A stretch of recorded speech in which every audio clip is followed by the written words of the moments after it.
j'espère que vous allez bien. Me voici de retour sur le blog pour une nouvelle vidéo. Alors, comme vous avez sûrement pu le constater, le décor est un petit peu changé.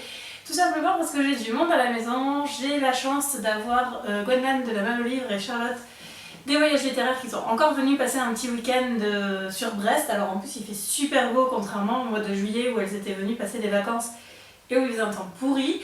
Là on a fait les boutiques, on a acheté des livres, j'ai craqué sur cette espèce de truc magnifique. Donc c'est une mason jar, j'ai trouvé ça chez New Look, elle est tout simplement sublime, donc forcément en plus avec des licornes, donc ben voilà. Hein.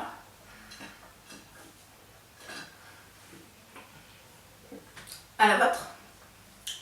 Et on va essayer de vous faire une petite vidéo dans le week-end, alors je sais pas encore quoi, je pense qu'on va regarder tout à l'heure si on arrive à trouver quelque chose de sympa, un peu comme vous avez fait la dernière fois. Mais en attendant, je vais poser ça. Hop. Donc voilà, comme elles dorment dans la pièce où je tourne les vidéos d'habitude, j'ai décidé de m'installer dans ma chambre, exceptionnellement parce que je suis assise sur mon lit, c'est pas super confortable, enfin bon bref.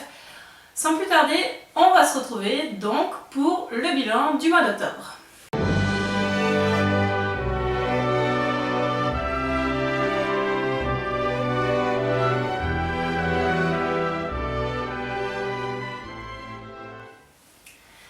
Le bilan du mois d'octobre, donc ce mois-ci j'ai lu 13 livres. Alors le mois était a assez mal commencé, je sais pas pourquoi j'ai eu beaucoup de mal sur mes premières lectures. Et puis ça a fini par se décoincer. Alors j'ai un petit peu triché parce qu'il y a quand même plusieurs nouvelles dans les romans que j'ai lus et des romans courts, mais au moins ça m'a permis de me remettre à la lecture et d'avancer dans la lecture que j'avais commencée. Les challenges. Le challenge des filles de Mrs. Bennet, c'était donc le thème, je sais plus, si les deux héros se détestent de prime abord. Les challenges que j'organise avec Gwendan, c'était donc un roman avec du orange sur la couverture. Et celui de Nikita, c'était donc Beat Lit ou Young Adult. Il s'avère qu'en cours de route, Nikita pensait que Young Adult c'était forcément du fantastique. Elle a tendu à vraiment tout ce qui était Young Adult. C'est parti pour la première lecture que j'ai faite ce mois-ci. Il s'agit de Fire Sermon de Francesca Haig, pas trop comment on dit, chez Hachette, que j'avais acheté fin septembre, début octobre avec Charlotte quand elle était venue passer un week-end. C'est un roman dystopique dont j'ai entendu parler sur le blog de Toshiro Hiragase. Donc elle l'avait acheté, il n'y a pas grand monde qui en a parlé et je ne sais pas pourquoi parce qu'il est vraiment très très bien. C'est l'histoire du coup de Cass et Zach qui sont jumeaux en fait dans cette société post-apocalyptique. Tous les enfants naissent par deux.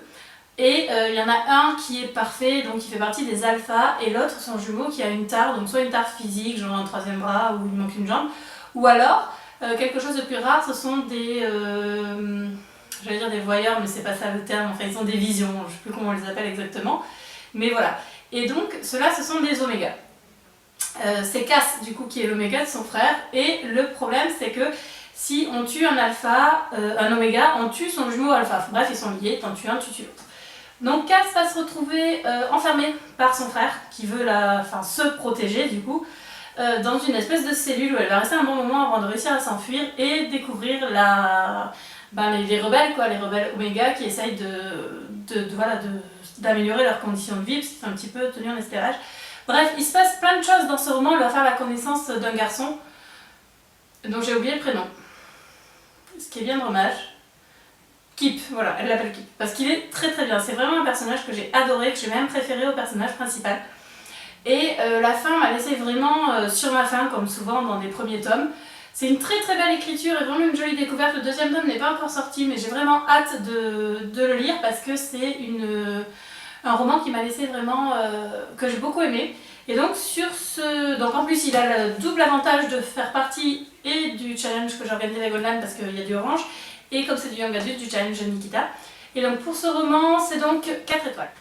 J'ai ensuite enfin lu le tome 2 de Blood of Silence, donc de Amélie et Marie Rage, donc qui s'appelle Liam. Je vous avais parlé du tome 1 le mois dernier, je l'avais lu parce qu'il fallait le lire le premier, enfin je voulais lire le premier avant de lire le tome 2, c'était vraiment Liam qui m'intéressait. Et je ne regrette vraiment pas parce que j'ai adoré ma lecture, beaucoup plus facilement que le tome 1 dans lequel il y avait ce fameux triangle amoureux qui ne me plaisait pas du tout. Là au moins c'était une très bonne lecture, très agréable. Alors j'avoue que j'ai lu pas mal depuis et que j'ai eu une grosse période où j'ai relu mes lectures doudou, donc j'ai plus vraiment l'histoire en tête, mais c'était vraiment une chouette lecture et un personnage que j'ai beaucoup aimé. Donc pour ce roman-là, c'est donc là aussi 4 étoiles. J'ai eu la chance de recevoir par Hugo Romance Driven, donc le tome 1 de Kay Bromberg, donc qui est sorti chez eux, donc chez Hugo Romance, je viens de le dire, début du mois. C'est l'histoire de Colton Donovan, qui est un pilote de Formule 1, beau, riche, célèbre, enfin tout ce qu'on veut, et donc de Riley Thomas, qui est une jeune femme qui travaille pour une association caritative qui s'occupe des enfants orphelins. Et ces deux-là vont se rencontrer dans des circonstances un petit peu particulières. Et bien sûr, Colton, c'est le beau mec à toutes les nanas qui veut à ses pieds, sauf Riley qui lui résiste longuement. Alors, j'ai eu du mal à rentrer dans ce roman parce que au départ, Riley m'énervait parce que c'est ce genre de nana qui désire Colton, mais qui fait genre oh non, j'en veux pas, machin. Il y a des fois où on a juste envie de dire bah écoute, assume, t'as tout à fait le droit de lui dire bah ouais, j'ai envie de coucher avec toi, mais un coup d'un soir, ça m'intéresse pas. Et c'était vraiment pénible parce que du coup, il lui sortait des arguments là, comment genre vous êtes frigide, alors que non, elle lui aurait dit tout simplement bah ouais, t'es beau gosse, c'est clair, j'ai envie de toi, mais va faire voir parce que moi, les plans d'un soir, ça m'intéresse pas. On aurait gagné 200 ou 300 pages du roman. Il est assez long, il fait 450 pages, c'est écrit tout petit. Là, vous voyez rien de là où vous êtes, mais c'est vraiment écrit tout petit. Et j'ai eu du mal, franchement, on aurait pu gagner au moins une centaine de pages. Après, l'histoire commence et là, c'est vraiment génial. Et la fin vous laisse, enfin, c'est bluffant. Donc, j'ai reçu le tome 2, merci à Anne d'ailleurs. J'attends la fin de la semaine pour le commencer en lecture commune avec Gwenlan et sûrement Charlotte. Mais c'est voilà, c'est juste une tuerie et j'ai vraiment très très hâte de lire le tome 2. Le tome 3 est annoncé pour début décembre, donc c'est une trilogie qu'on va lire en 3 mois.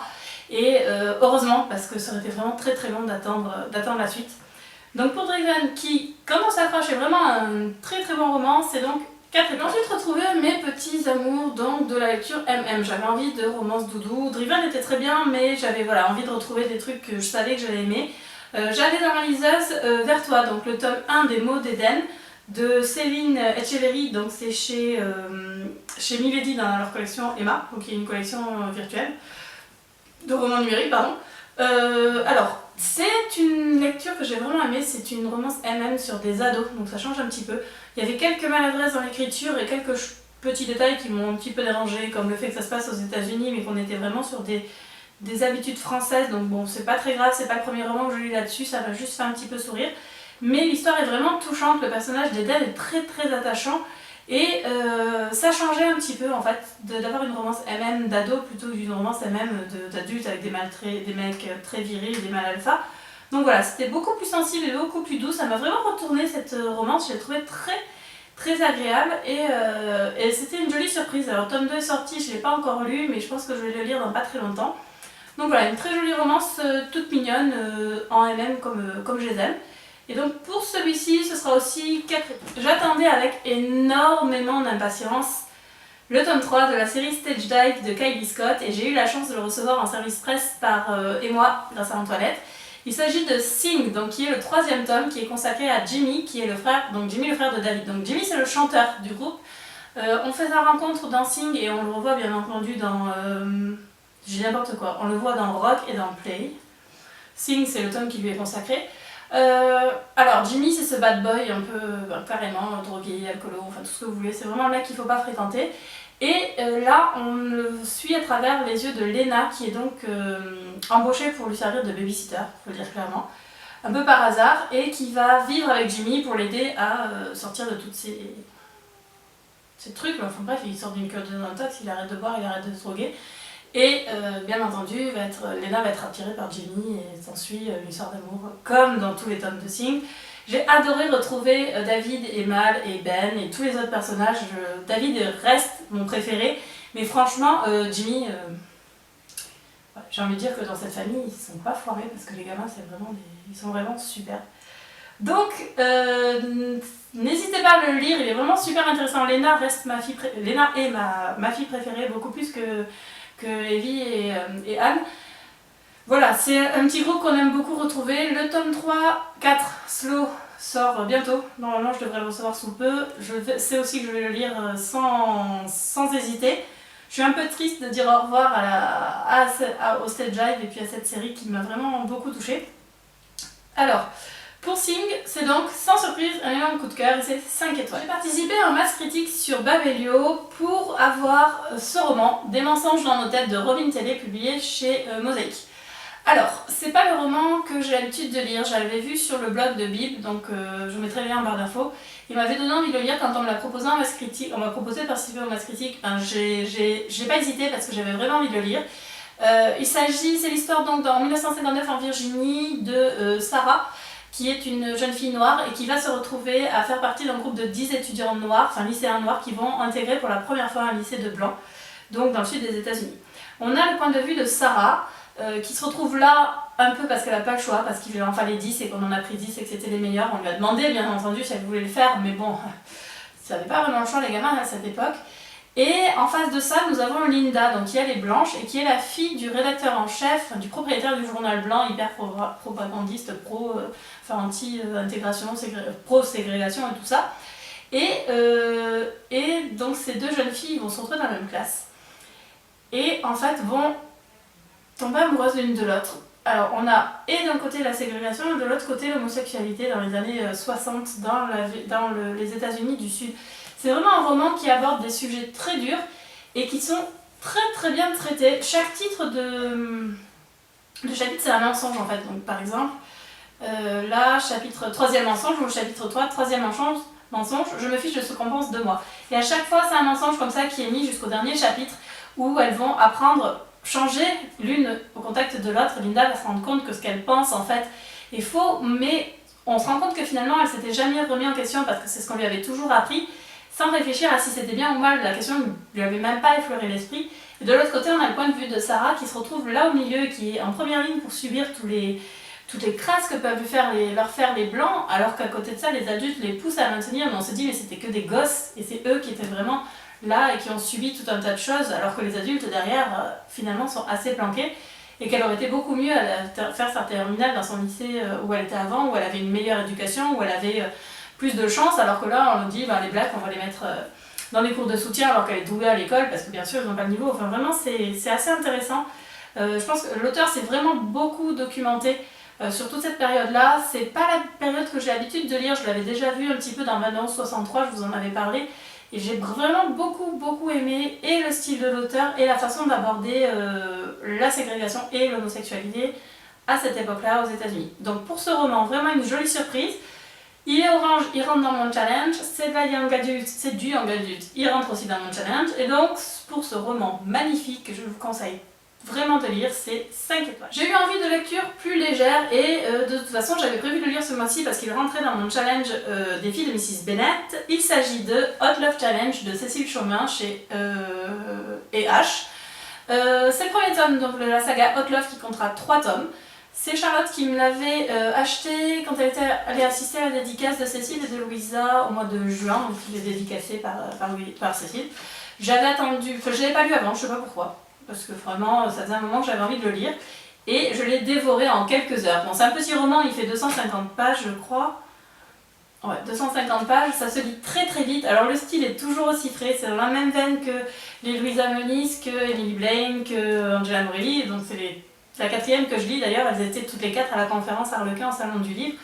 Et c'est vraiment très très sympathique et très agréable. Et d'ailleurs, je crois qu'il y a les filles qui sont en train de frapper à la porte ou d'écouter, ou alors c'est le chat, je sais pas trop, bref. Elles sont plutôt en train de regarder le rugby, donc on devrait être tranquille.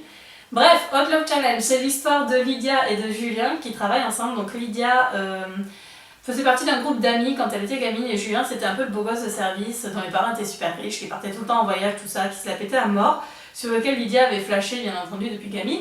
Et des années après, elle se retrouve à bosser avec lui et c'est un gros con. Il la vouvoie, il lui parle comme de la merde, enfin bon bref, c'est vraiment un petit con. Et en fait, ils se retrouvent tous les deux à aller au mariage d'un couple de leur groupe d'amis, donc la meilleure amie de Sophia. Et ils vont devoir passer la semaine ensemble et arranger plein de situations. Bref, ils se retrouvent à se faire passer pour un couple. C'est très très drôle, il y a vraiment beaucoup d'humour, c'est très frais, c'est tout à fait le genre de roman que j'aime beaucoup parce que c'est des filles normales, des filles comme vous et moi, et on passe vraiment un bon moment, et puis l'histoire d'amour est juste magnifique. Julien, et il faut que vous découvriez Julien parce que c'est un personnage que j'ai beaucoup aimé. Et donc pour cette petite lecture toute douce et toute mignonne, c'est 4 étoiles. Alors ensuite j'ai eu envie de lire des nouvelles parce que j'avais pas envie de lire et je préférais avoir des petites nouvelles courtes. J'ai donc lu The Gift de Margaret Mallory, qui m'avait été offert par Gwen Lan pour le challenge sur l'Highlander. Alors, il est tout petit, hein. Il fait 100 et quelques pages, 110 pages. Bon, alors, par contre, c'est du format assez grand, c'est un format assez bécasse. D'ailleurs, dans ma bibliothèque, c'est pas génial, mais bon, bref. C'est l'histoire de Lily, qui est donc une jeune guérisseuse qui vit à Londres et qui décide de quitter Londres parce qu'il y a une espèce de chasse aux sorcières. Et elle n'a pas envie de se faire cramer. Et elle va s'enfuir donc vers le nord, mais trop haut. Et elle se retrouve dans les Highlands, où elle manque de mourir de froid.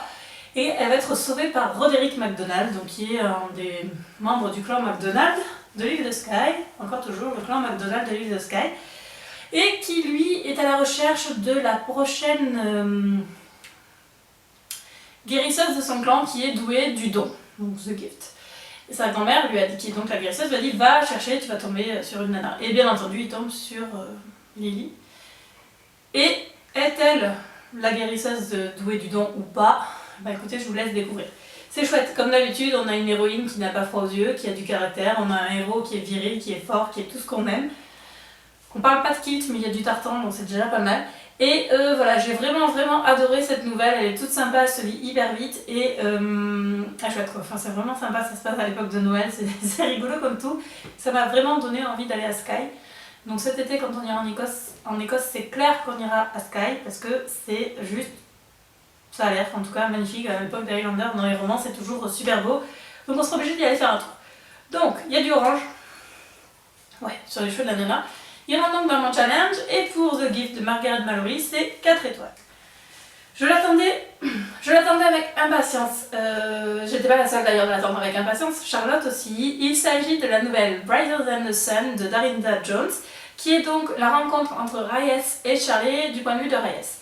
Alors, c'est le tome 8.5, parce qu'elle l'a écrit à ce moment-là. Il y a un mini spoil, mais alors vraiment mini et c'est pas vital pour l'histoire. On a cette fois-ci l'histoire de Reyes, donc depuis qu'il est né, jusqu'à ce qu'il rencontre Charlie, et ça se passe donc avant et pendant le tome 1, et c'est... J'ai même pas les mots pour vous dire à quel point c'est fort, parce que autant pour les Charlie, comme vous le savez, je suis morte de rire du début à la fin, autant là, le maximum dans la joie c'était un sourire, parce que c'est très fort comme histoire. On savait que le passé de Reyes n'était pas très gai, enfin son passé sur Terre. C'est un personnage qui a vraiment souffert. Et on en apprend un peu plus, même si on le savait déjà. On en apprend un peu plus sur ce qui lui est vraiment arrivé. Et c'est très doux, et il y a beaucoup de pudeur dans tout ce qu'il ressent, c'est très fort, et c'est... si vous n'étiez pas sous le charme de Reyes, vous allez forcément l'être en lisant cette nouvelle Reyes. Parce que, voilà, ce personnage prend un côté encore plus humain, si c'est possible, et on ne peut que être sous le charme. C'est le style de Darynda Jones. Alors c'était la première fois que je lisais en anglais, donc je sais pas si c'est ça qui joue, mais non, il n'y a pas l'humour qu'on a dans le Charlie. Mais c'est un personnage qu'on aime beaucoup, et vraiment on le voit sous un autre aspect, et c'est une tuerie, il faut le lire. Vraiment il faut le lire, c'est vraiment, si vous êtes fan de l'univers, lisez cette série, cette nouvelle, parce que c'est génial. Voilà, j'arrive pas à trouver les mots, mais c'est génial. Donc pour cette nouvelle, toute belle et toute douce, c'est 4 étoiles. Je suis restée dans les nouvelles et j'ai enfin lu À un stade du plaisir de Valérie K. Baran, je sais pas comment on dit.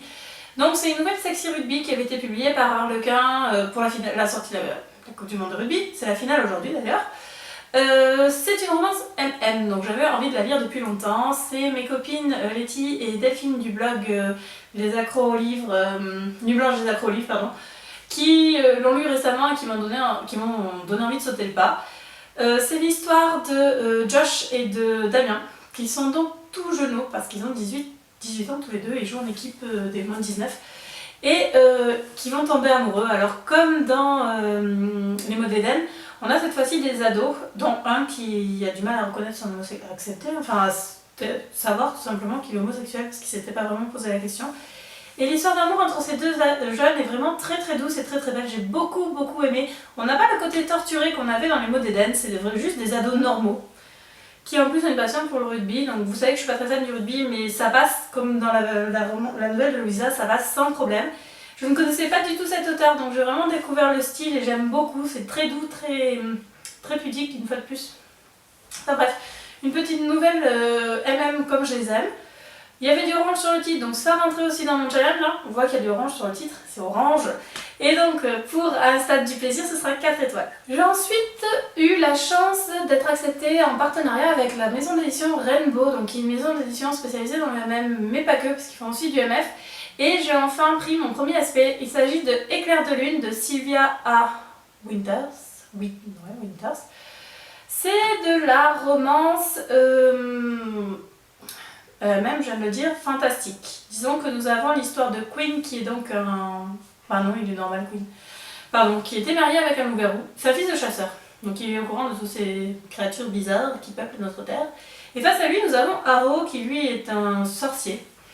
Et qui est chargé de trouver en fait une louve, Garou, qui s'est sauvée. Et qui n'est autre que la nouvelle copine du frère de Queen. Le monde est petit. Bref, il va se servir de Queen pour essayer d'atteindre Jade. Et pour pouvoir la ramener à son ex-fiancé, donc ouais, c'est pareil comme il est. L'univers est vraiment sympa, pas assez développé.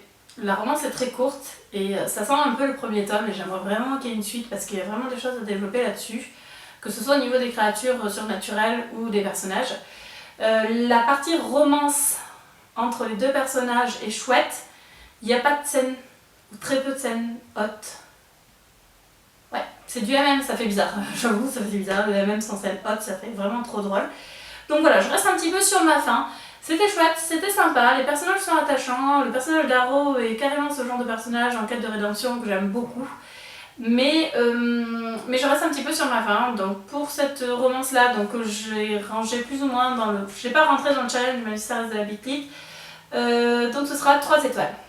Il y a quelques temps, Laura Moods m'avait contacté sur la page du blog, donc sur étagère, moi je ne vais pas vous ressortir le nom de mon blog, pour me proposer de lire son roman Hopper, donc qui est le tome 1.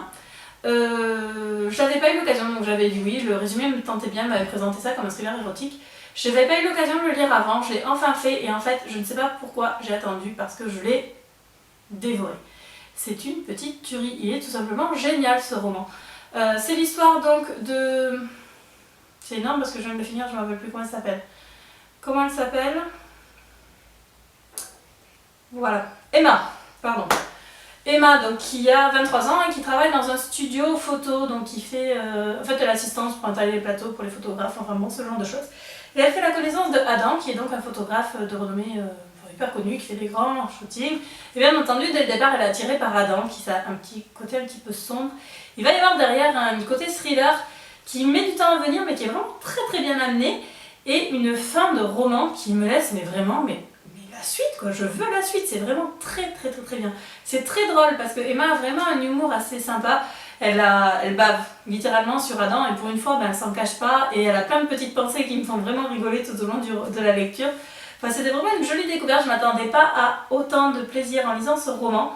Vraiment félicitations à l'auteur parce que c'est vraiment très bien, très bien écrit, j'arrive même plus à parler. Donc pour ce roman, donc Hopper de Laura Moods, je ne peux que trop vous le conseiller parce qu'il est vraiment très bien, et j'arrête pas de dire vraiment. Je vais m'arrêter là, donc pour ce roman c'est 4 étoiles. Est sorti le 30 novembre chez Milady. Soumettez-nous à la tentation de Elle et Witt, qui est donc le tome 2 chez Milady de Tucker Springs, après Seulement pour toi dont je vous avais parlé le mois dernier. Donc c'est le tome 4 en VO, c'est l'histoire de Cess et de Darren, Cess qui est tatoueur et Darren qui est pasteur. Et qui vont se rencontrer et tomber amoureux l'un de l'autre. Alors, c'est de la romance elle-même. Alors j'avoue, je triche un peu parce qu'au moment où je tourne cette vidéo, je ne l'ai pas encore finie, mais je sais que je vais le finir dans les heures qui viennent parce que c'est du c'est du slash, donc voilà.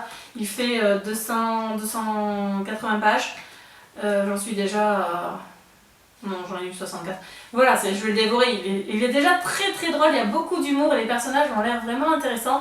Des avis que j'ai lus, donc là je triche, j'avoue. Apparemment, il y a vraiment un joli message de tolérance par rapport à la religion du fait que Darren soit pasteur. Je vous en reparlerai vite fait. Non, je vous en reparlerai pas. Faudra lire ma chronique, désolée, hein, pour savoir ce que j'en ai vraiment pensé au final. Mais je sais, voilà, les yeux fermés, je sais qu'il va me plaire et je sais que ce sera 4 étoiles parce que c'est un slash et que jusqu'à présent, par élimination, j'ai jamais été déçue et que cette série-là me plaît déjà beaucoup. Donc je vais choper les autres en anglais parce que j'ai envie de les lire. Donc voilà, un nouveau slash, il y en a un autre qui sort à la fin du mois, bref, du MM quoi.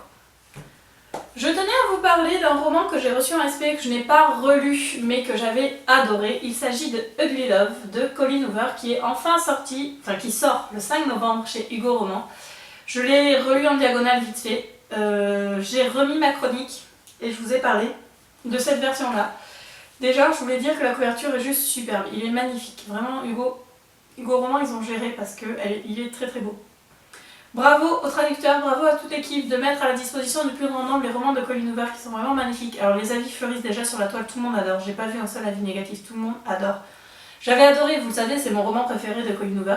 Ils ont respecté la mise en page. J'essaye de vous trouver des pages où on voit cette mise en page. Hop, je sais plus où je vais la voir. Ils sont en train de tout me casser. Donc il y a les filles qui sont en train de faire des gâteaux. Oui, parce que pendant que moi je vous fais ma vidéo, les filles sont en train de faire des gâteaux pour le brunch de demain.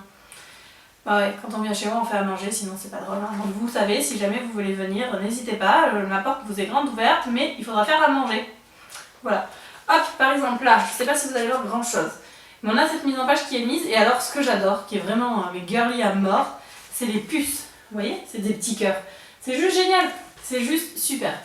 Donc, vraiment merci à Hugo Roman pour d'avoir traduit et d'avoir fait une si beau roman, un si beau livre de ce roman qui est magnifique et que je vais sûrement relire parce qu'il est génial et que c'est vraiment mon préféré. Donc voilà, c'est du Colleen Hoover, rien de nouveau. Voilà, ma vidéo est maintenant terminée. Pour les challenges du mois prochain, avec Gwenlan et moi-même, nous arrivons bientôt à la fin de ce challenge. L'avant-dernier mois, le mois de novembre, c'est un tirage au sort, c'est-à-dire qu'on va tirer dans sa palle les romans qu'on va lire et on s'y tient. Ma palle est énorme, j'ai encore acheté des bouquins, j'en ai encore 2 de prévus d'acheter le 5 novembre. Donc voilà, je vais tirer au sort et puis je vais en tirer 3 et puis je vais lire ceux que j'ai envie de lire aussi parce que j'ai d'autres challenges et que j'ai des lectures à lire. Chez Linkita, c'est la romance historique, alors ça tombe bien parce que j'ai fait une razzia chez Emmaüs et j'ai acheté des Highlanders, donc je vais lire My Highlander, c'est parfait. Et chez les filles de Mrs. Bennet, il s'agit d'un livre dans lequel le personnage féminin est courtisé par 2 hommes. Alors j'en ai un en tête que les filles m'ont donné, donc c'est Kristen Higgins qui doit être sur ma liseuse. Si jamais j'en trouve d'autres en cours de route, ben tant mieux. Je sais pas dans lequel je vais lire, sûrement Kristen Higgins ou je piocherai... Ah non, pardon, je triche, j'ai trouvé dans l'album de la page Facebook du challenge le roman de Tyree Murphy, là, ne m'oublie pas, ne me quitte pas, je sais plus, que j'ai acheté, là, que Coralie m'a acheté chez Noz il y a pas longtemps, donc il est dans ma palle, ça tombe bien, je vais essayer de le lire. Voilà pour les challenges. Qu'est-ce que je voulais vous dire d'autre? Je crois que c'est tout. On va essayer de vous faire une vidéo comme je vous ai dit en début. Je suis super surprise que les filles ne soient pas venues m'interrompre plus que ça. Je crains le pire. Voilà, j'essaie de vous tourner d'autres vidéos. J'ai pas fait d'autres vidéos que le bilan ce mois-ci. C'était un mois assez compliqué. J'avais plein de choses à faire à titre perso. Novembre, je sais pas trop ce que ça va donner. J'ai juste la dernière semaine de novembre où je suis de baptême. J'ai trop hâte de voir ma filleule. Donc normalement je devrais être plutôt libre dans mes lectures. Début décembre bien sûr, Montreuil, j'y serai avec les filles et d'autres copines. Voilà, j'ai très hâte d'y être, de rencontrer d'autres blogueuses, enfin tout ça, et d'acheter des livres. Encore. Voilà, merci beaucoup de m'avoir écouté. Je vous souhaite à tous et à toutes une très bonne soirée et merci de m'avoir suivi. J'essaye de mettre la vidéo en ligne, par contre je pense que je ne la mettrai en ligne que mardi parce que les filles sont là, j'ai envie d'en profiter et comme c'est très long avec mon nouveau logiciel de montage qui prend beaucoup de RAM sur mon ordi qui est un peu vieux, voilà, je pense que je prendrai ma journée tranquilloute pour pouvoir monter ça. Merci à tous de votre patience, merci à tous de votre fidélité, je vous dis à très bientôt pour une nouvelle vidéo. Salut!